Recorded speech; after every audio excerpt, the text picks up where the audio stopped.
నా పూర్ణ హృదయముతో నేను యెహోవాను స్తుతించెదను. యెహోవా నీ అద్భుత కార్యములన్నిటినీ నేను వివరించెదను.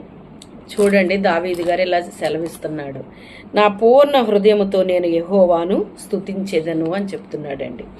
చూడండి, మరి స్తుతించడము అంటే మరి మనం ఏమనుకుంటామంటే పాటలు పాడడమే కదండి స్తుతించడం అంటేనే, అంతకంటే ఏముంది అని చెప్పేసి అనుకుంటూ ఉంటామండి. నిజమే, పాటలు పాడడమే, కానీ మన యొక్క హృదయం అనేటువంటిది దేవునికి చాలా ముఖ్యం.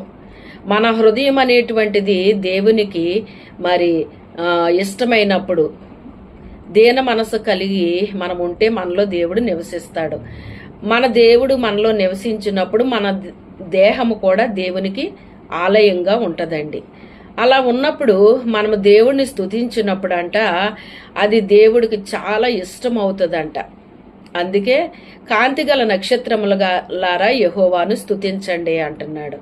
అంటే కాంతి అంటే ఏంటి? వెలుగు. వెలుగు అంటే ఏంటి? యేసయ్య. నేనే లోకమునకు వెలుగై ఉన్నాను, అలాగే లోకానికి నేను వెలుగుగా వచ్చాను, ప్రతి మనిషిని వెలిగించాను అని చెప్తున్నాడు ఆయన.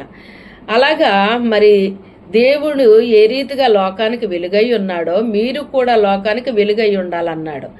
మనము కూడా మరి దేవుని బిడ్డలుగా జీవించినప్పుడు, మన హృదయం దేవునికి ఇష్టకరంగా ఉన్నప్పుడు మన దేహము కూడా దేవునికి ఆలయముగా ఉండాలండి, పరిశుద్ధంగా ఉండాలి.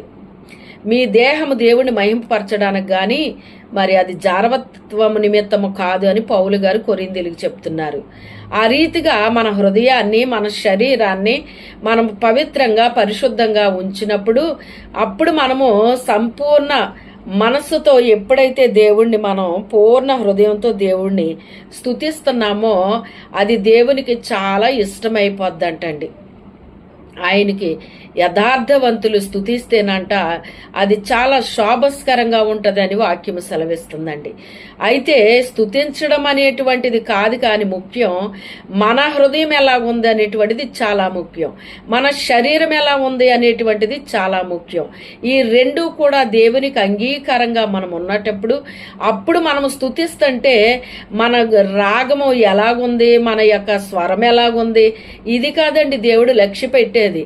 మన హృదయాన్ని, మన యొక్క శరీరాన్ని కూడా ఆయన మరి లక్ష్య పెడుతున్నాడు, ఆయన గమనిస్తున్నాడు. ఆయన మన హృదయం ఎలా ఉంది, మన శరీరాన్ని మనం ఎలా కాపాడుకుంటున్నాం, నీ ఘటాన్ని నువ్వు కాపాడుకోవాలి, పరిశుద్ధంగా కాపాడుకోవాలి అని చెప్పి దెసలోనికైలకు పౌలు గారు